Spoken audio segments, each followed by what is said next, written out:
Je vais essayer d'être brève.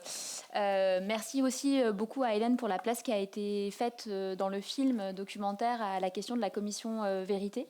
Et je pense que déjà avec l'interview qu'a fait Jean-Pierre Massès que vous avez entendu, je pense que c'est un peu plus, enfin, ça permet de comprendre de quoi il s'agit et pourquoi. Alors peut-être je vais juste compléter de quelques mots. Pour rappeler déjà pourquoi on s'est retrouvé là en fait, parce que c'était pas, l'IFJD n'avait pas forcément vocation à se pencher sur la question des Homindiens de Guyane. Mais c'est comme l'a rappelé Hélène tout à l'heure, nous c'est avec Alexis Tiouka que cette histoire elle a commencé. Irène était là aussi. D'ailleurs, on était dans un tout petit village du Pays Basque pour une université d'été. On avait la chance d'accueillir une commissaire de la Commission de vérité et de réconciliation du Canada, Mary Wilson, qui venait parler de son expérience et partager le travail de la commission. Elle est mariée avec un monsieur qui a été dans les pensionnats indiens du Canada. Et donc elle a partagé son histoire et son travail, et Alexis a vraiment il y a eu vraiment comme un temps d'arrêt en fait, et il a dit mais moi j'ai vécu la même chose. Et comme c'est un juriste, et comme on était tous en train de faire de la justice transitionnelle toute la journée, il a dit c'est ça qu'il faudrait pour la Guyane. Parce que nous aussi, on a eu des pensionnats. Moi, je ne le savais pas du tout à ce moment-là.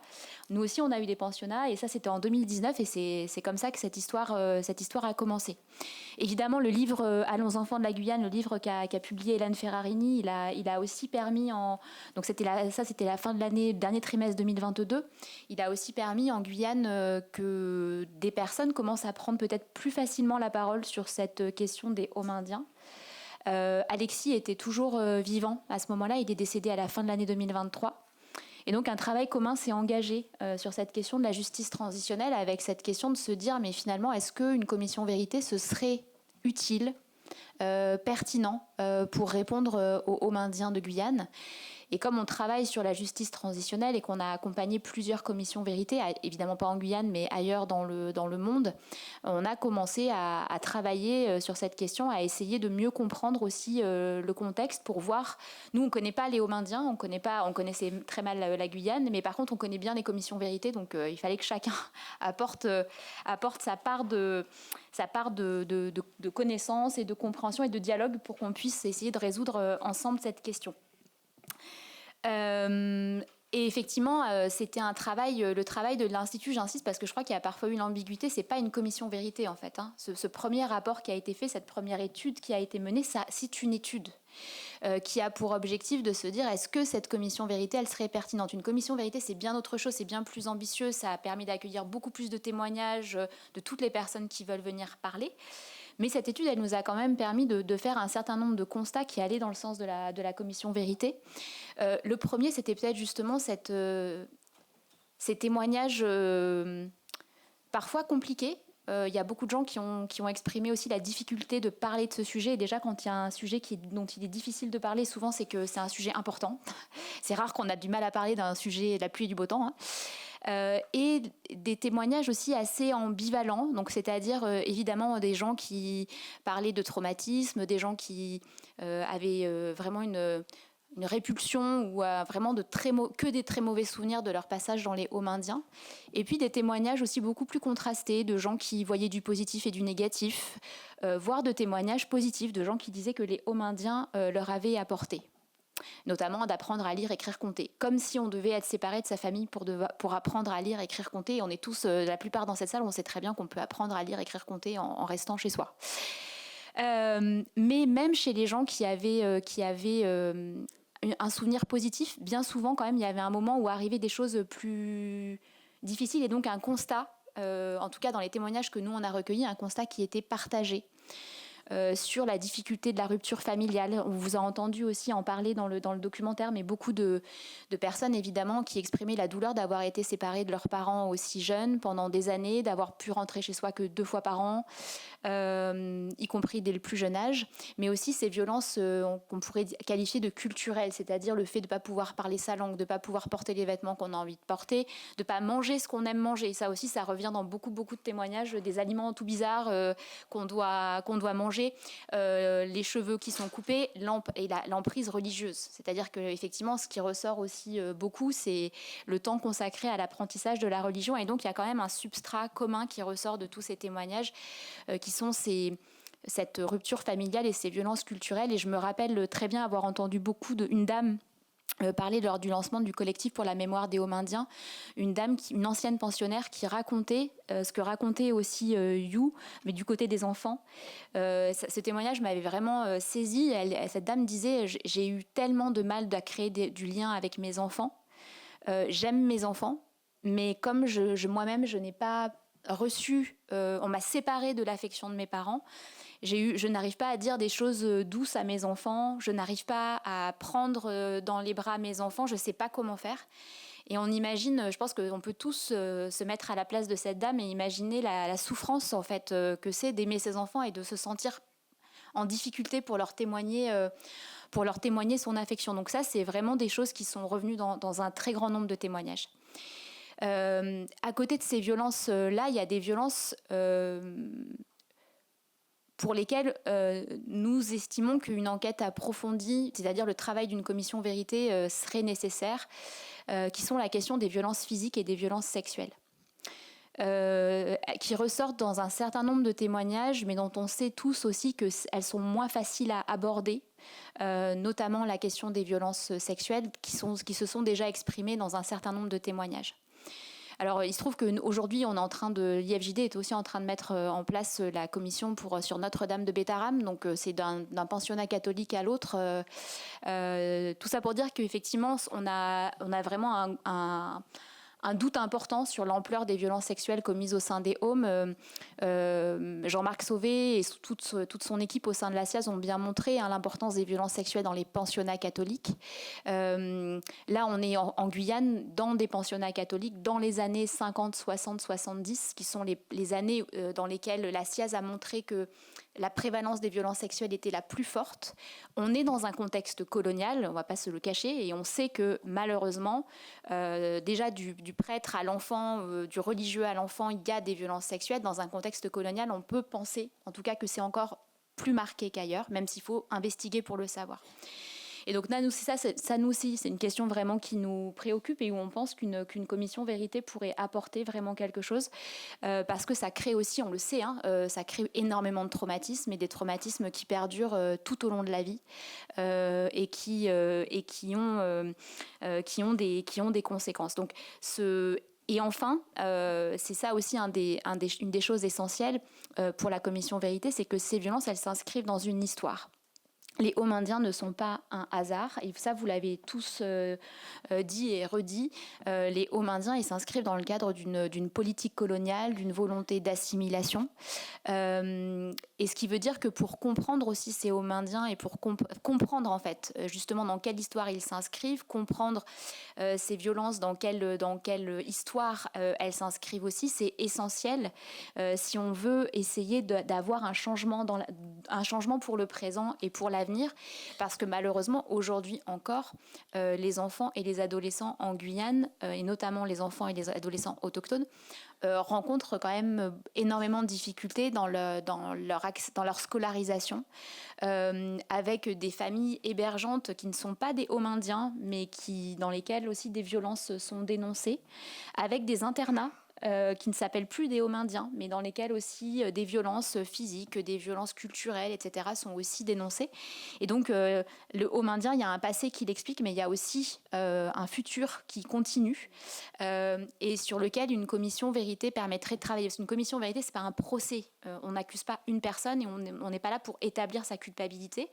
On essaye de comprendre un système sur la base des témoignages de chaque personne qui a envie de venir prendre la parole. Qu'elle soit pour ou contre les Homindiens, c'est pas la question, mais de la parole, on essaye de faire une vérité qui est commune et de comprendre la violence dans sa globalité et de comprendre aussi les responsabilités dans leur globalité. La responsabilité de l'État, la responsabilité de l'Église, la responsabilité de Pierre-Paul Jacques, c'est quelque chose aussi qu'on peut travailler au sein d'une commission vérité, qu'on n'aurait pas dans le cadre d'un procès pénal. Donc voilà en gros ce contexte qui nous a amené à publier ce rapport. la pertinence ou de l'opportunité de mettre en place une commission vérité.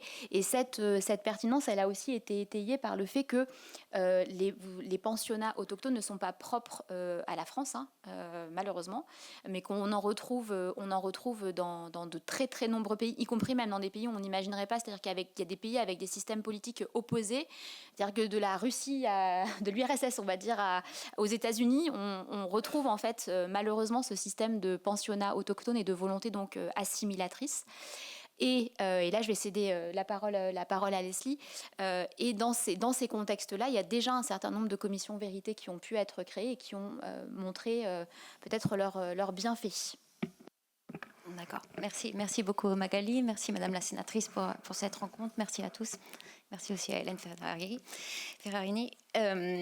Oui, effectivement, donc dans le rapport, le rapport revient aussi sur le passé colonial de la Guyane, sur dans quel contexte local s'inscrivent les Hauts-Indiens, et il reprend aussi un contexte international, parce que bien souvent on parle des Hauts-Indiens comme certes c'est un pensionnat, certes nous aussi on se faisait taper sur les doigts, il y avait de la violence, c'était l'époque.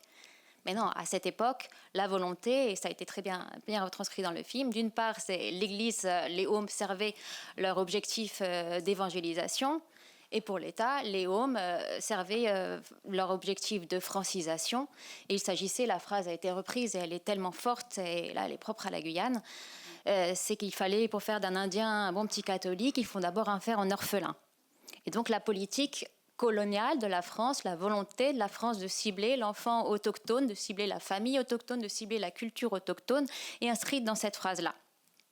Il s'agissait donc comme ce qui s'est passé ailleurs, en Australie, des personnes qui connaissent très bien l'Australie, comme ça s'est passé aussi, il se passe encore en Colombie, comme ça se passe aujourd'hui encore en Inde avec des méga pensionnats.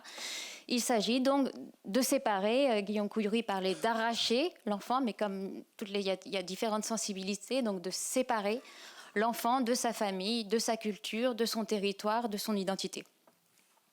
Donc il y a cette volonté, au sein du rapport, on donne aussi ces exemples pour contextualiser ce qui s'est passé en Guyane et pour montrer qu'il y a une politique coloniale qui était derrière tout ça. Ensuite, et il nous a semblé aussi important dans le rapport de consacrer des développements au traumatisme transgénérationnel. On en a parlé ici, Kadi en a parlé, You en a parlé, donc plusieurs générations des anciens pensionnaires et des enfants d'anciens pensionnaires en parlent encore avec leurs propres ressentis. Donc, il y avait ces témoignages qu'on trouve dans le film, mais aussi qui ont été partagés avec l'IFJD, donc de personnes qui parlent de blessures profondes, de cicatrices non guéries, mais de cicatrices aussi invisibilisées souvent, de cicatrices qui sont aussi tabous, et de cicatrices qui sont incomprises. Donc on n'en parle pas, parce que ça peut créer aussi même de la division au sein d'une même famille, parce que le vécu a pu être différent. Donc il y a cette situation. Il y a la situation des jeunes, donc, qui exprime aussi un mal-être profond. Et Madame la sénatrice en a parlé tout à l'heure, donc d'un fameux rapport terrible, tragique, qui est sorti en 2015, donc sur une vague de suicides donc, qui touchait les jeunes autochtones en majorité, qui les touche encore aujourd'hui. Mais pourquoi ces suicides-là ? On en est resté là. Il y a eu des dispositifs mis en place, mais des dispositifs locaux ponctuels sans chercher les racines du mal. Ensuite aussi, comme cela a été rapporté par Magali, si les Hauts ont fermé, les enfants sont placés en Inde, on place des enfants autochtones dans des hôtels. Ici, en Guyane française, on les place dans des familles hébergeantes. Et on sait, il y a de nombreux reportages, même sur Internet, vous tapez « famille hébergeante Guyane », vous allez avoir des reportages, des témoignages de jeunes qui font état aussi de mauvais traitements, qui sont privés de la pratique de leur langue au sein de la famille, ils sont privés de nourriture, ils sont victimes de violences physiques, d'insultes et de violences également sexuelles. Donc il y a cette situation. Mais il n'y a pas eu d'études sur, comme le disait Kadi, il n'y a pas eu d'études, personne n'a posé un diagnostic global sur quelles ont été les conséquences au sein des anciennes générations de pensionnaires et des nouvelles générations, donc de ces pensionnats. Quels ont été les traumatismes transgénérationnels. Cependant, ailleurs, il y a eu des constats des analyses, des études scientifiques, mais aussi des commissions vérité qui se sont penchées donc, sur les conséquences des pensionnats. Et donc, ils ont expliqué ce qui étaient donc, les traumatismes transgénérationnels, leur portée et leurs mécanismes de transmission. Donc, dans le rapport aussi, on a accordé certains développements à cette question. Et c'est vraiment important parce que pendant longtemps, on parlait donc des situations de violence, d'alcool, comme des mots, comme des maladies, comme des personnes sinon qui étaient comme des coupables, sans chercher le fond du problème. Et donc des chercheurs autochtones ont dit, mais nous, dans notre culture, ce ne sont pas nos valeurs. Ces mots dont on souffre ne correspondent pas à nos valeurs. Et donc, ils ont analysé qu'en fait, il y avait un traumatisme historique spécifique. Il y avait beaucoup de traumatismes vécus par les peuples autochtones liés aux vagues de violence auxquelles ils sont exposés, qui sont bien souvent non réparés. Mais il y a un traumatisme historique spécifique qu'ils qualifient de traumatisme des pensionnats. Et le traumatisme des pensionnats, donc un traumatisme qui se transmet de génération en génération, c'est le propre des traumatismes historiques. Il peut y être identifié, ses conséquences sont identifiées à plusieurs niveaux. Il y a le niveau individuel. Au niveau individuel, les conséquences des personnes qui ont les maux soufferts par les personnes qui ont vécu dans des pensionnats, donc les exemples là sont des exemples du Canada, d'Australie et des États-Unis, sont que ces personnes ont une faible estime d'elles-mêmes. Elles se mettent facilement en danger. Elles pratiquent des situations de violence vis-à-vis d'elles-mêmes et puis des autres, parce qu'elles ont aussi connu ces situations de violence, donc des pratiques d'automutilation, des vagues de suicide. Et puis elles se mettent en danger facilement, parce qu'il n'y a pas d'estime de soi. Il y a aussi des conséquences au niveau familial, et on en a parlé aussi. Il y a cette rupture quand un enfant est placé au pensionnat à l'âge de 4 ans, il est déconnecté de sa famille, d'un amour familial ou des valeurs familiales, des modes de transmission, de la connaissance même de ses propres parents. Et donc lui-même, adulte, il ne sait pas quel schéma familial transmettre, et donc il y a des ruptures entre les générations. C'est ce qui est en tout cas analysé dans le cas donc, des pensionnats autochtones aux États-Unis et au Canada. On constate aussi, au niveau de la nation autochtone, vous le savez, donc perte de la langue, perte des traditions, perte des institutions, des modes de fonctionnement autochtones et des systèmes juridiques, enfin de tout ce qui constitue une nation autochtone. Donc ça aussi, il nous semblait important de montrer qu'ailleurs, on a posé des mots sur certains mots MAUX, qu'on identifie de manière locale, parce qu'il n'y a pas d'études scientifiques qui est jusqu'à leur menée, il n'y a pas eu de rapport, donc c'est ce que pourrait faire une commission vérité, justement poser ce diagnostic et accompagner. On a aussi, dans le rapport aussi, on explique, parce que ces études, les traumatismes transgénérationnels, donc leurs mécanismes de transmission sont connus, sont des mécanismes sociaux, des mécanismes psychologiques et des mécanismes physiologiques. Il y en a certains, comme physiologiques, c'est plus difficile d'intervenir. Mais on peut intervenir si on les connaît. Si on pose ce diagnostic, il est possible de combattre les mécanismes, par exemple, sociaux et psychologiques. Et on montre aussi dans le rapport que les moyens de combattre ces transmissions, ces différents mécanismes de transmission, ont déjà été expérimentés par des peuples autochtones du Canada, encore une fois, des États-Unis, d'Australie aussi. Ils sont très en avance sur ces questions. Et ils travaillent, ils pratiquent eux-mêmes pour combattre ces maux. Ils travaillent à la guérison. On parle souvent donc de guérison. Même aux États-Unis, on demande une commission vérité guérison. Pas une commission vérité réconciliation ni réparation ou autre. On axe vraiment sur la guérison. Et il s'agit donc de traiter cette transmission en se basant sur les savoirs et les savoir-faire autochtones, ce qui participe à leur bien-être. Donc, on a aussi souhaité mettre ces développements dans le rapport pour montrer que la situation n'est pas irrémédiable. La situation est tragique et si on n'agit pas, la chaîne se transmet. C'est vraiment le propre des transmissions transgénérationnelles de ce type de traumatisme. Mais il est possible d'agir, mais pour agir, il faut donc les connaître. Il faut qu'il y ait ce travail collectif d'affronter. Il y a eu des injustices, alors certains n'aiment pas parler de violence, donc il y a eu ces injustices commises. Quelles sont les conséquences de ces injustices pour pouvoir après adapter une réparation, mettre en œuvre une réparation adaptée. Donc on parle dans le rapport aussi de la commission UROC dans l'État de Victoria qui met en œuvre des dispositifs d'accompagnement aussi des victimes dès la libération de la parole. Et un dernier élément que je voulais indiquer aussi, on parlait aussi de réconciliation. Et dans un reportage que j'avais vu au Canada, une personne qui avait souffert de nombreux traumatismes du pensionnat, sa famille aussi avait souffert les conséquences de cette transmission transgénérationnelle des traumatismes.